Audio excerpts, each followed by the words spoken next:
Wakeruzzaman doctor ইউনূসের সাথে কেন সাক্ষাৎ করেছেন? আপনারা সবাই জানেন, ঈদের দিনে সস্ত্রীক হাসিনার সেনাপ্রধান ওয়াকারুজ্জামান ডক্টর ইউনূসের সাথে সাক্ষাৎ করেছেন। এর আগে সেপ্টেম্বর মাসে তিনি খালেদা জিয়ার সাথে সাক্ষাৎ করেছেন। নিশ্চয়ই বিষয়টি আপনাদের মনে আছে। এখানে পরিষ্কার কোনো সম্মান বা উদ্দেশ্য ছিল না, এখানে একটা ধান্দা ছিল। ধান্দাটা ছিল ওয়াকারুজ্জামান সম্পূর্ণই টালমাটাল মানসিক অবস্থায় ছিলেন। তাকে কি সেনাপ্রধান হিসাবে ইউনূস রাখবে কি রাখবে না, এরকম একটা দোদুল্যমান অবস্থায় থেকে তিনি খালেদা জিয়ার সাথে সাক্ষাৎ করেছেন। ওই সাক্ষাৎকারের মাধ্যমে তিনি একটি মানসিক এবং সোশ্যাল রাজনৈতিক শক্তি নেবার চেষ্টা করেছেন। মানুষ মনে করবে খালেদা জিয়ার আস্থায় চলে এসেছেন ওয়াকারুজ্জামান, তাহলে তার অবস্থান একটু শক্ত হবে। মানুষ তো তাকে বিশ্বাস করে না, সে এই জাতির সাথে মুনাফিকি করেছে। এখন কথা হলো, আবার ঈদের দিনে এসে ওয়াকারুজ্জামানের সাথে সাক্ষাৎ করেছেন। এটার একটা ধান্দা ছিল যে ওয়াকারুজ্জামানকে সহযোগিতা করছে যারা ডক্টর ইউনূসের পেইড এজেন্ডা বাস্তবায়ন করছে, মঞ্জুর আলম পান্না বা মাসুদ কামালেরা, তাদেরকে কিছু কথার ফুলঝুরি তুলে দিয়েছেন শাহেদ আলমদেরকে। তারা এখন বলছে ডক্টর ইউনূসের সাথে ওয়াকারের যে দূরত্বের কথা প্রচারিত হচ্ছে এটা ঠিক নয়, এই যে তাদের মধ্যে সম্পর্ক খুবই ভালো। আসলে দেখেন, ওয়াকারুজ্জামান গত কয়েক মাস যাবৎ অফিসিয়ালি ডক্টর ইউনূসের সাথে সাক্ষাৎ করে না। সে যখন ডক্টর ইউনূসের নাম নেয় তখন মাননীয় বলে না, এটা আমাদের দেশীয় কার্টেসি। সে করুণার স্টাইলে কথা বলে, আমরা ডক্টর ইউনূসকে হেল্প করছি, অথচ এটা তার দায়িত্ব কখনোই করুণার অবস্থানে যাওয়ার কথা না। সুতরাং ওয়াকারুজ্জামান রিয়েলি কালপ্রিট, মুনাফেক। এখন কথা হলো, পাশে বসেই বেইমানি। ডক্টর ইউনূস তাকে পাশে বসতে দিয়েছেন, তিনি স্ত্রীকে নিয়ে গেছেন, এই পাশে বসেই তিনি ডক্টর ইউনূসের সাথে বেইমানি করতে উদ্যত এবং বেইমানির সর্বোচ্চ সীমা লঙ্ঘন করতে তিনি প্রস্তুত আছেন বলেই বিশ্বাস হচ্ছে এবং প্রতীয়মান হচ্ছে। ইউনূসের বিষয়ে আপনারা একবার চোখ বন্ধ করে মনে করতে পারেন, ডক্টর ইউনূস লোকটির কোনো ইগো নেই, তিনি কারোর সাথে শত্রুতা পোষণ করেন না,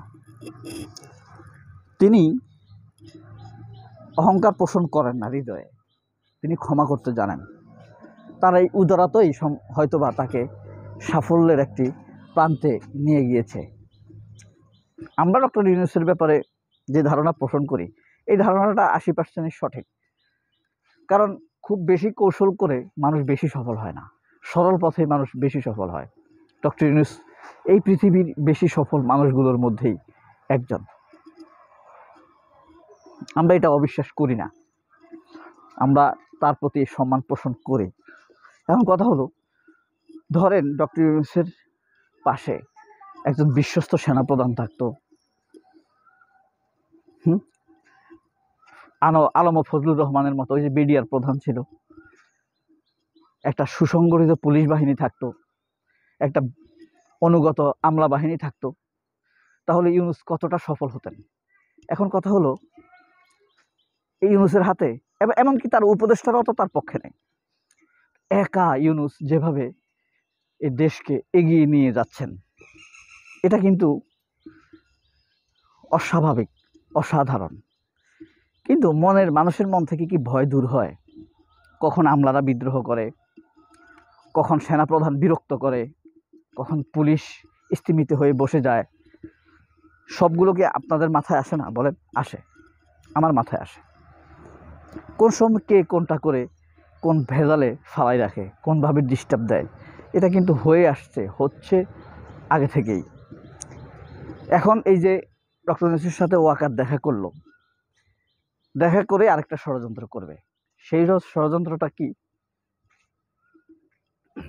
সেটি হলো, আমলাদেরকে ব্যবহার করবে। বিএনপিকে তো অলরেডি ওয়াকার এবং ভারত ব্যবহার করা শুরু করে দিয়েছে গত 3 মাস যাবৎ, সেটা স্পষ্ট। শুধু না, একদম আদা জল খেয়ে বিএনপি নেমেছে, এটা বোঝাই যাচ্ছে। কিন্তু ওই বিরক্ত না হলে ওয়াকারুজ্জামান এভাবে ডক্টর ইউনূস এভাবে কোনোভাবেই পদত্যাগ করার সিদ্ধান্ত নেওয়ার কথা না। তাকে যথেষ্ট বিরক্ত করা হয়েছে। এ কারণেই তিনি, তবে এই পদত্যাগ এর ঘোষণা দিয়ে ডক্টর ইউনূস কতটুকু গেম দিয়েছেন জানি না, বা কতটুকু খেলা খেলতে পেরেছেন সেটাও বুঝতে পারছি না। কিন্তু স্বাভাবিকভাবে এটি একটি দুর্বলতা। বিরক্ত হয়ে তিনি চলে যেতে চেয়েছেন, তার হাতে আর কোনো অপশন নেই। আবার অন্যভাবে যদি সেকেন্ড অপশন চিন্তা করি আমরা, তাহলে বোঝা যাচ্ছে তিনি জাতিকে সেভ করার জন্য একটি গেম দিয়েছেন, পরিকল্পনা এঁটেছেন।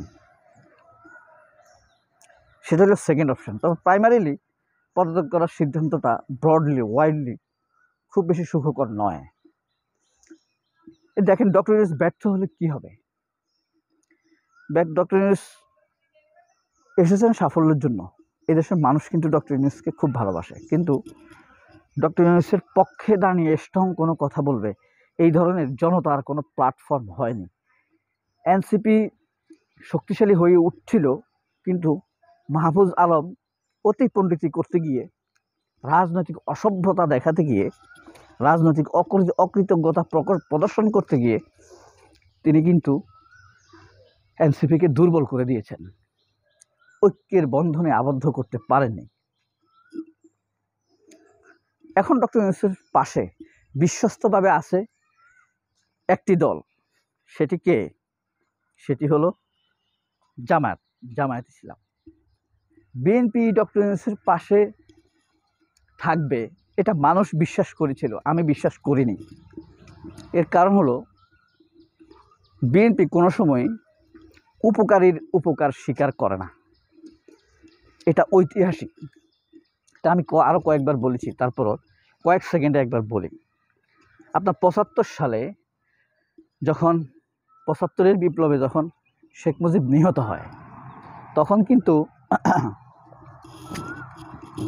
আপনার এই ডক্টর ইউনূস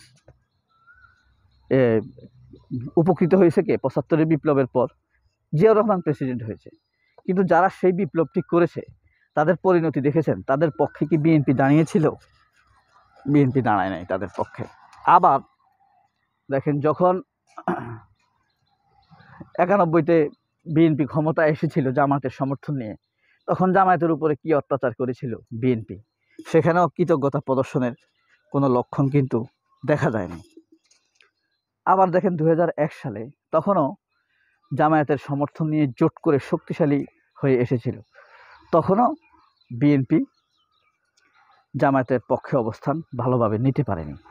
এরপরে জামায়াতের লোকদেরকে যখন ধরে ধরে অন্যায়ভাবে ফাঁসি দিচ্ছিল, তখন ফখরুল একটা মন্তব্য পর্যন্ত দেয়নি। তখনই আমি বুঝতে পারছি, অবশ্য ফখরুলকে আমি কখনোই বিশ্বাস করিনি। সে বাম লোকরা কখনো এই দেশের জন্য বিশ্বস্ত হয় না। তারা এই দেশের চাইতেও ভারতের জন্য বেশি বিশ্বস্ত, ভারতের পক্ষে তারা কাজ করতে বেশি ভালোবাসে। এটাই তাদের গতানুগতিক চরিত্র। এই যে ওয়াকার পাশে বসেই ডক্টর ইউনূসের সাথে বেইমানি করার যে অ্যাটেম্পট নিয়ে আছেন, ধরে আছেন, ওয়াকারুজ্জামানের সেই বেইমানি কিভাবে সফল হতে পারে? এক মানুষকে ধোঁকা দিয়ে ফেলেছে এখন ওয়াকারুজ্জামান। ডক্টর ইউনূসের সাথে সম্পর্ক ভালো, এখন ভিতর দিয়ে কি করবেন? আইন শৃঙ্খলা পরিস্থিতি খারাপ করে দিবেন, তারপরে ভোটের ফিড সাজাতে বাধা দিবেন। ওয়াকারুজ্জামানের আসল দুর্বলতা কি? ওয়াকার কি বেঁচে গেলেন? ওয়াকার বেঁচে গেলেন, কারণ এপ্রিল ইলেকশন হয়ে গেলে তাকে আর বিচারের মুখোমুখি হতে হবে না। কারণ এখন যদি ওয়াকার চাকরি থেকে বরখাস্ত হন বা চাকরি যায়, তাহলে ওয়াকারকে বিচারের মুখোমুখি হতে হবে। অথবা ডক্টর ইউনূস যদি এখন নির্বাচন না দিয়ে 2 বছর পরে দিতেন, ওয়াকারুজ্জামান স্বাভাবিকভাবে রিটায়ার্ড করলেও তাকে বিচারের মুখোমুখি হতে হতো, জেলে যাওয়া নিশ্চিত। সেটা বাঁচার জন্যই ওয়াকারুজ্জামান দ্রুত ইলেকশনের চাপ দিয়েছেন ডক্টর ইউনূসকে। সবাই অনেক ভালো থাকবেন। আল্লাহ হাফেজ। আসসালামু আলাইকুম।